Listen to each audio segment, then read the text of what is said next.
I'd rather show you what I got. Where I walk, where I talk. See me flying down my route, pass me the ball. I ain't dropping none, I don't fumble at all. Winner, chicken dinner every time we ball. Throwing it like Herbert, I dunk it like LeBron. Hey. Monday Night Fredo, Infinity TV. Monday Night Fredo. Yes, ladies and gentlemen, it is time to be here on Monday Night Fredo with myself, Fredo Cervantes, and today we're going to have an exciting show here because there is a lot to talk about, and especially now that the NBA playoffs have begun, and now there is some series that are maybe just lopsided due to certain injuries to certain players. But besides that, we have another team that really just played their behind out last night in Phoenix, which is the LA Clippers, and we do have special guest Lawrence Murray, who covers the Athletic for the Los Angeles Clippers, will be on this show with us very shortly, so make sure you stay tuned. But I know we have a lot to talk about basketball, and I have a lot to say about basketball, believe it.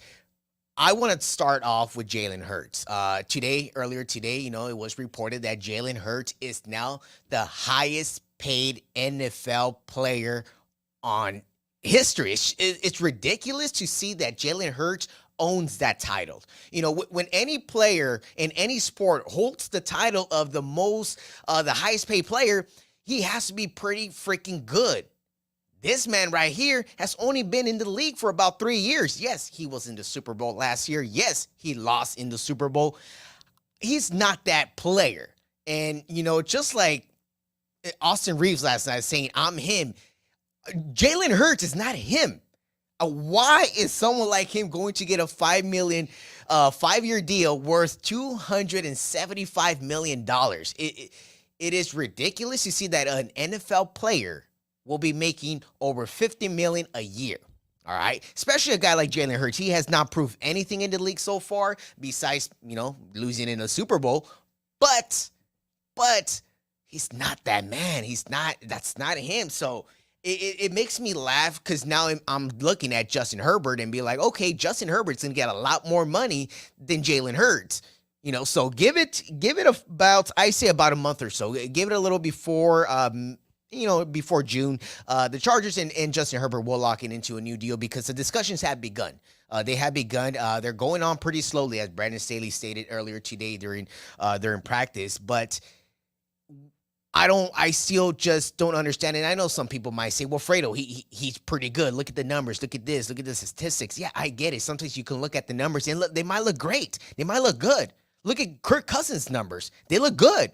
But when you see the eye test and you look at the player out there, you see the height, you see the arm. He doesn't really have an arm. He can't really throw that ball accurately enough throughout his whole career coming up. But for him to be guaranteed $180 million guaranteed, that's I gotta see Jalen Hurts. In order for him to earn that contract, you gotta win a championship in 3 years, at least 2 and 5, with this type of money, this type of contract you're getting from the Philadelphia Eagles. Even though the Eagles lost a lot of players, they lost a lot of players. So I don't really see them being the same team as they were last season. I don't.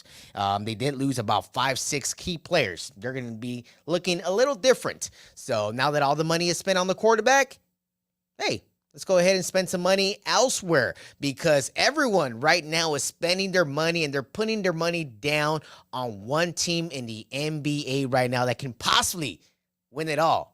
And it's not the Los Angeles Lakers because the Lakers made a big, huge statement win last night. But there's another team that is maybe the favorite to win it all. And I will talk about my NBA thoughts. And coming up, we will have Lawrence Murray from The Athletic coming on to the show right now. All right, so we'll return here on Monday Night Fredo. And Golden State's losing right now. I don't know what's going to happen, but we'll return. Bounce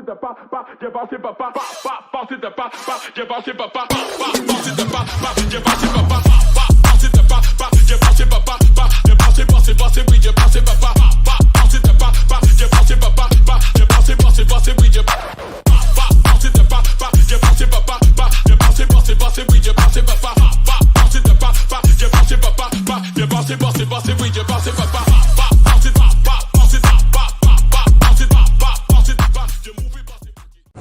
Profanity Nation.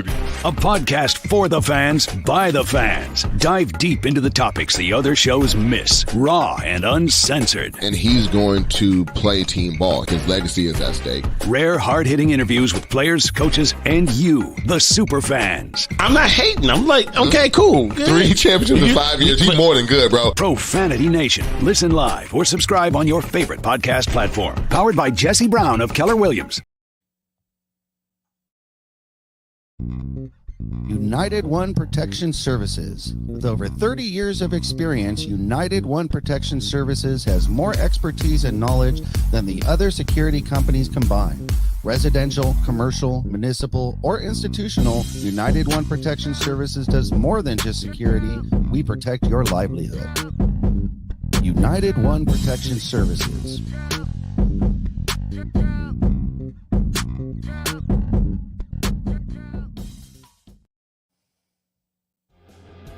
Yes, ladies and gentlemen, we are back here live on Monday Night Fredo, live from Los Angeles in the Infinity Studios. And ladies and gentlemen, this was the first weekend of NBA playoffs, and we got a lot to see, especially on Saturday afternoon. As you know, we did have the kickoff between the Philadelphia 76ers and the Brooklyn Nets, which doesn't really seem to be a matchup. The Sixers now lead the series 2-0 after picking up another victory in Game 2 just earlier today. But there was another game in the afternoon, which was the Boston Celtics. And, you know, every time on my show, you know I talk about the Boston Celtics and how great they look against the Atlanta Hawks on Saturday afternoon. I mean, Jaylen Brown, after almost cutting his finger in half, came back and led the Celtics to 29 points and 12 rebounds combined with Jason Tatum's 25, Derek White having another 21, Marcus Smart playing great. And, you know, the Philadelphia 76ers might be the only team that has a number on the Celtics. Every time I see the Celtics play, I look at different teams, and Milwaukee clearly does not have the number on the Celtics. Philly does have the number on the Celtics. The Celtics have the only advantage they have is team chemistry.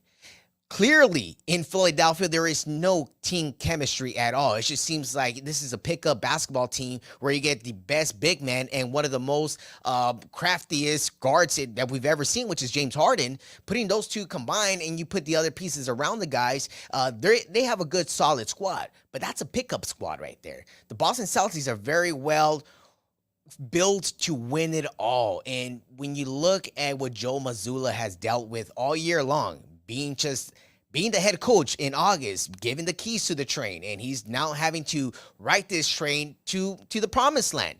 There's only one team in Philadelphia that can stop them. But after last night, there might be another team, and it's clearly the Los Angeles Clippers. When you look at what they were doing last night, what the Clippers were capable of manhandling the Phoenix Suns after the Phoenix Suns were undefeated with Kevin Durant on the roster. Kevin Durant, Chris Paul, Devin Booker, DeAndre Ayton, they all got punched in the first quarter, right in the mouth. They got punched right in the mouth. Russell Westbrook, Kawhi Leonard looked like a duo that, you know, I might want to see a little bit more of that. And we're all going to get a chance to look at that tomorrow night as Game 2 will kick off back in Phoenix for another return with Kevin Durant possibly getting an opportunity to, you know, play consistent at an elite level in this time of, you know, in the NBA playoffs, because Russell Westbrook was really all over him last night from behind, blocking shots, staying in front of him, making them do that extra pass. And Russell Westbrook really made me think like, okay, you can shoot 3 for 19. You can go 3 for 19 in the playoff game. And Seal did not do anything on your defensive game. His defensive game just elevated to another level, even though he was maybe mentally thinking like, hey, I'm not making no shots. I'm not making anything out here. What else can I do? Russell Westbrook did that last night. He did it clearly, and as well, Eric Gordon stepping up, making big shots. You know, Nicholas Batum being the veteran he is, and Ivica Zubac. Oh, I mean, I keep talking about that man. Seeing how I regret that the Lakers had to give him up, maybe for money reasons.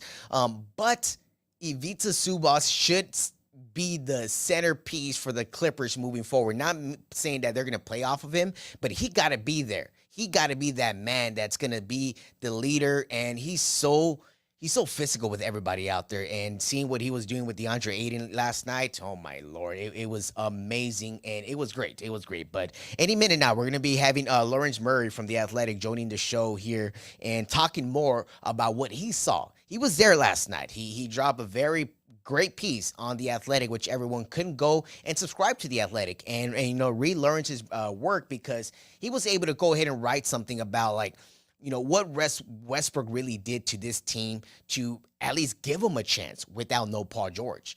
Because Paul George is technically out for the remaining of the first round. That was reported yesterday by Adrian Wojnarowski. But I don't know. I honestly, looking at how well they played, and you got to give a lot of credit to Ty Lue, head coach of the Los Angeles Clippers. I mean, that man has done a lot of remarkable things for this organization that has really turned it around for them, because the Clippers right now are not being looked like the Clippers in 2005. No, these Clippers are a whole different team. They got one more year on their lease at the Crypto.com arena before they open their new arena in Inglewood, which is going to be pretty amazing. It's right across the street from SoFi Stadium, and they're going to be able to get the chance to show their fans what they're all about. But by the time that new arena opens, who knows if Kawhi Leonard's going to be the same? Who knows if Paul George is going to be the same? And who knows if Russell Westbrook might be here 2 years from now? But, that was very, very interesting what happened last night with the Phoenix Suns and the Los Angeles Clippers. We're going to take a quick commercial break. When we return, we'll go ahead and have Lawrence Murray from The Athletic joining the show, and we'll go ahead and talk a little bit more about the other basketball teams, because Stephen Curry and the Warriors right now are battling it out up in Sacramento. Sacramento leading by 6, 58-52. We'll return here on Monday Night Fredo.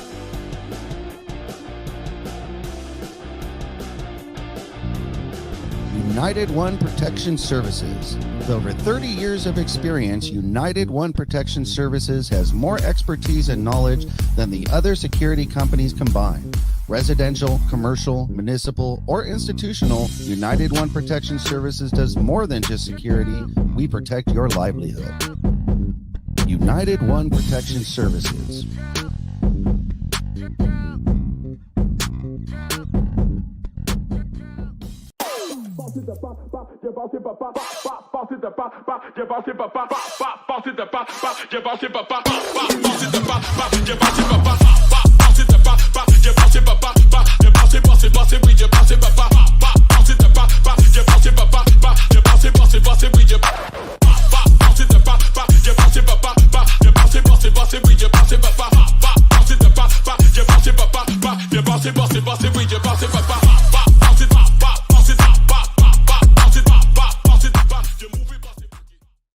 And we are back here on Monday Night Fredo live from Los Angeles at the Infinity Studios. And believe it or not, right now, like I mentioned right before, we're at halftime with the Sacramento Kings and the Golden State Warriors down by 6 right now. So it is going to be pretty exciting second half right now. So make sure you guys watch me right now during halftime and then tune in to that basketball game in a little bit. But right now, I do have very special guests again here on Monday Night Fredo from The Athletic. Lawrence Murray joining the show. Lawrence, how you doing, my guy?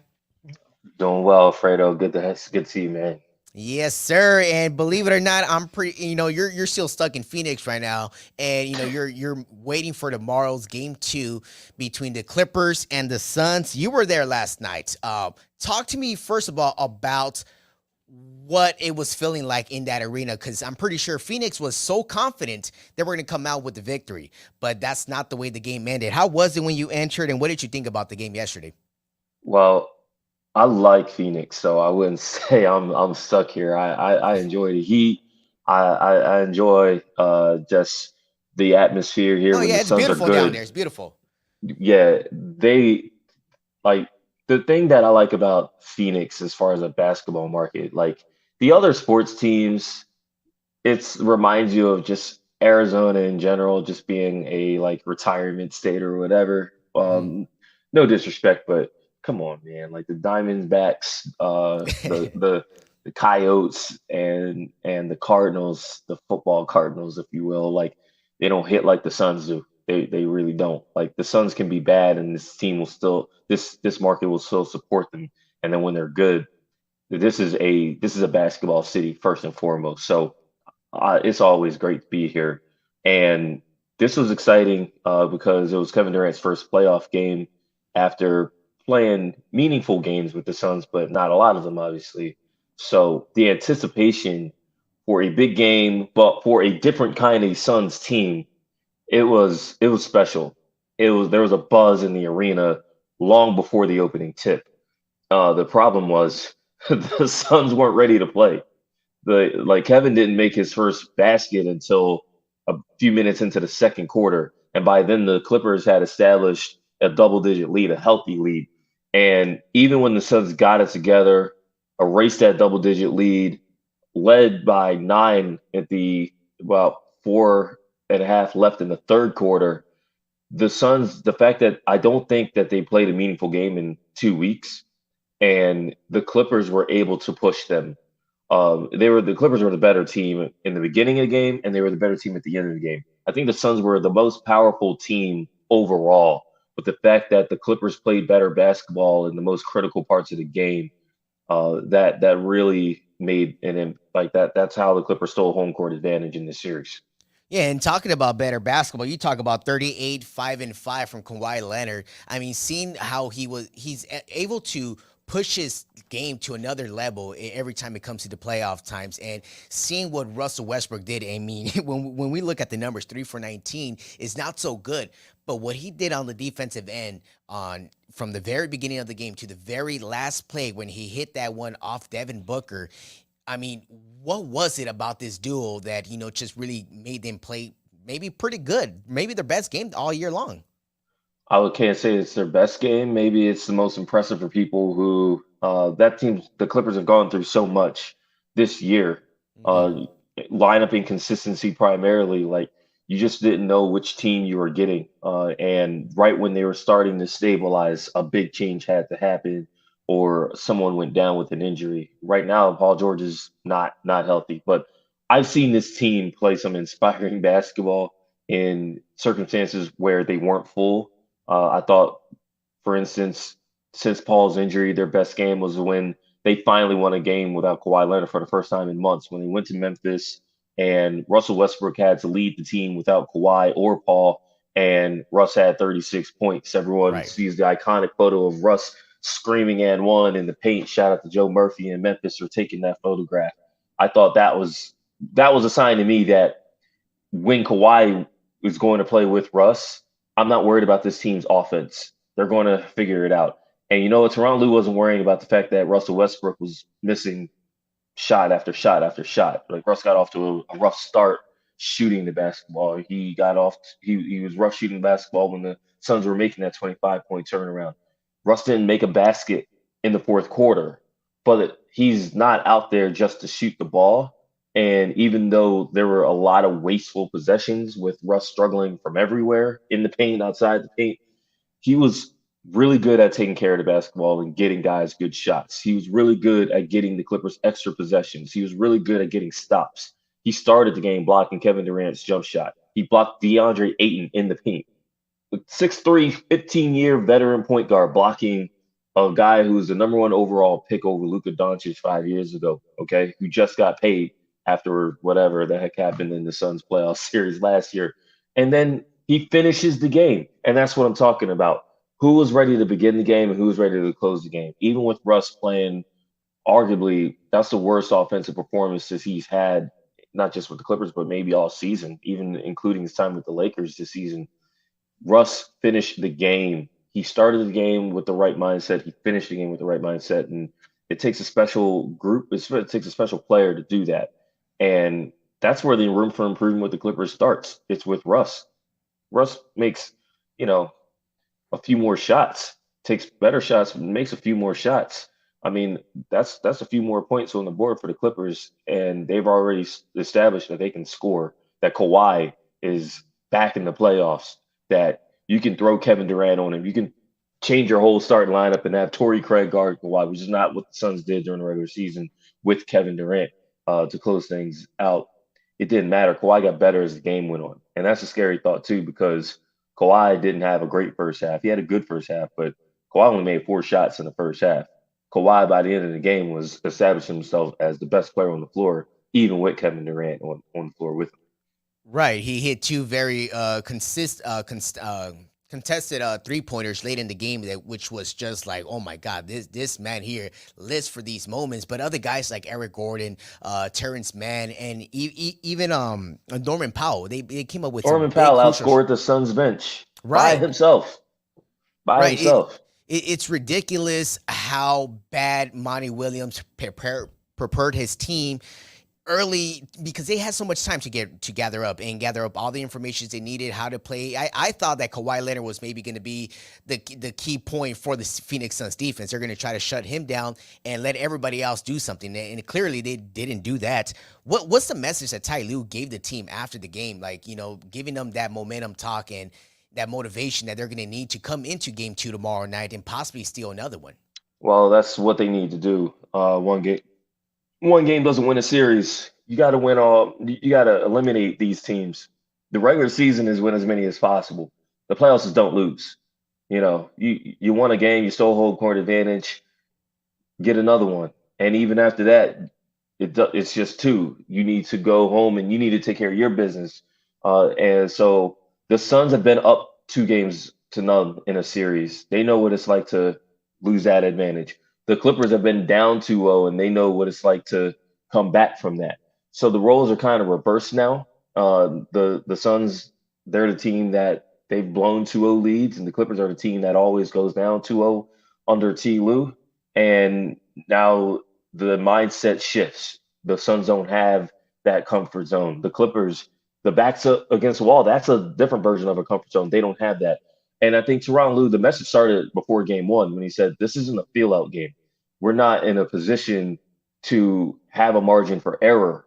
You have to come out swinging. And that's what they did. Yes. And they had enough where they started so well where you had a little bit in the reservoir when the Suns, they hit back. This isn't like the Suns. I don't think the Suns played poorly.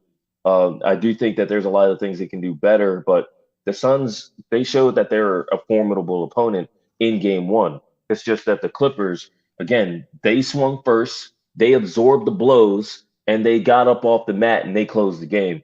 And there's opportunities for both teams to be better, and that's where T. Lue is focused on. I think you can celebrate one win, but the next morning you wake up and you realize there's another game the next night, and you have to be better because the Suns have all the adjustments to make, and they're going to play desperate. And I think that desperation for the Suns starts early. That's really what T. Lue is telling his team. Well, hopefully they are ready to battle tomorrow night, because it's going to be a big showdown again tomorrow night. That game will be tipping off at 7 o'clock. Game 2, Clippers and Phoenix. But again, I'm not sure if you got a chance to see what happened prior to that game early in the afternoon yesterday with the Lakers and the Grizzlies taking place. And, what I guess people want to say was an upset win by the Lakers. A lot of people were, not giving the Lakers too much credit to win the series. But the Lakers came out kind of in the same way, swinging, and they kept themselves in the game all game long. They kept themselves in the game. LeBron, big game, but Rui Hachimura, certain guys that just kind of stepped up to another like some sort of another mentality that they were thinking. Like Rui Hachimura shooting 5 threes in a row. Like it was just a crazy game that just kind of bought them the game. Like, what did you think about the Lakers win last night? It was a good win for the Lakers. It was the kind of game that it's great that they got Rui Hachimura untracked. I mean, you got to win those games. When a guy shoots as well and is as efficient, like it wasn't just the fact that he had 29 points.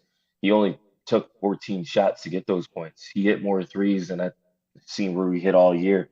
And that's not something, when you're the Memphis Grizzlies coaching staff, you're not game planning for Rui Hachimura making all those threes. Like he's a mid-range guy. He was making threes. He was getting to the rim. He was confident. He got better as the game went on. I thought it was a really difficult performance from Memphis to accept. I mean, they had the halftime lead. Jaren was playing really well. I thought the game would get closer, but Memphis is the best defense in the West, and they couldn't stop anybody. They let 5 guys score 19 points. I mean, the best guy you can say they defended was D'Angelo Russell. D'Angelo wasn't all that efficient, but Austin Reeves was comfortable. Rui got comfortable off the bench. LeBron, not you know, the LeBron game that we saw from him when he was in Cleveland or Miami, but LeBron was really comfortable in that game. Anthony Davis had a stinger, comes back, and he's fine. Meanwhile, Memphis, who's already down their two centers, they see John Morant go down, and I just thought it was as discouraging a performance that I saw from any of the 16 playoff teams this weekend. It was really, really bad. It was especially on the defensive end. And I mean, people are going to say, oh, the Lakers are underdogs. I never understand any of that. Like in the playoffs, it's 0-0. It's about the matchup. And this is the same matchup during the regular season that gave us Shannon Sharp.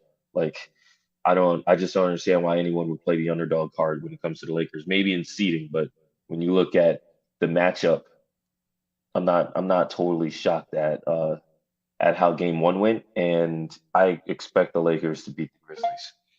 All right. Well, game 2 of that series takes place on Wednesday evening here in Los Angeles, 4:30 Pacific time.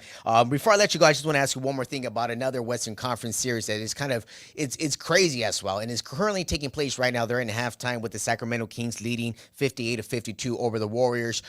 Saturday night was another big game for them. It came down to the wire. Curry was not able to make that shot. They lose game 1. Now they're down right now. What do you see from this series, and how do you see it come out?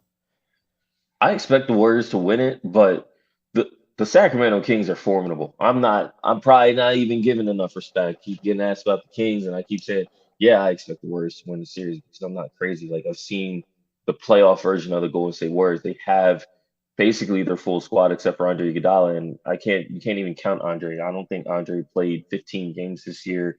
He's in his swan song. He's in the twilight of his career. Andre's not a major contributor to this Warriors team on the floor. So this is a full squad Warriors team.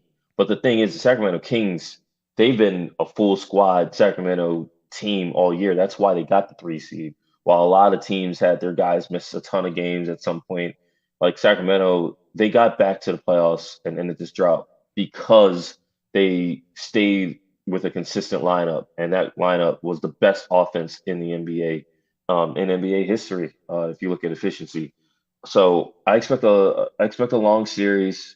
I expect the Kings and Warriors to really go at it. And look, I think the Kings are pretty comfortable right now. So that's a credit to Mike Brown. It's a credit to the preparation. It's a credit to the rivalry up in Northern California. Don't sleep on the Kings, but I do expect the Warriors to eventually take control of the series at some point. All right, so there it is. We got Lawrence Murray from The Athletic, who covers the Clippers and the NBA as well. Lawrence, thank you again for stopping by here. And again, everyone follow him on Instagram and Twitter as well, and subscribe to The Athletic and read the latest from Lawrence Murray. He just dropped a story earlier today on Russell Westbrook's giddy performance in Game 1. Go make sure you guys all read that story. And Lawrence, thank you again. Thank you.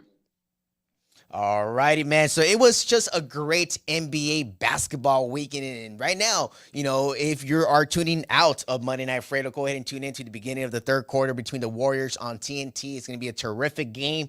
My last thought on the Lakers win yesterday, I was impressed how well they played, how many points they scored, because them scoring about 128 points, 130 points, something like that. That's a lot. That's a lot for that type of team. And of course, we had performances from Rui and Austin Reeves that just played remarkable yesterday. And let's see what they do on Wednesday. And they return to Crypto.com Arena Saturday night. It's going to be a great game. And I'll see you guys next Monday night. And of course, tune in tomorrow afternoon on the breaks to watch me, because I have a lot more to say. I'll see you guys next Monday.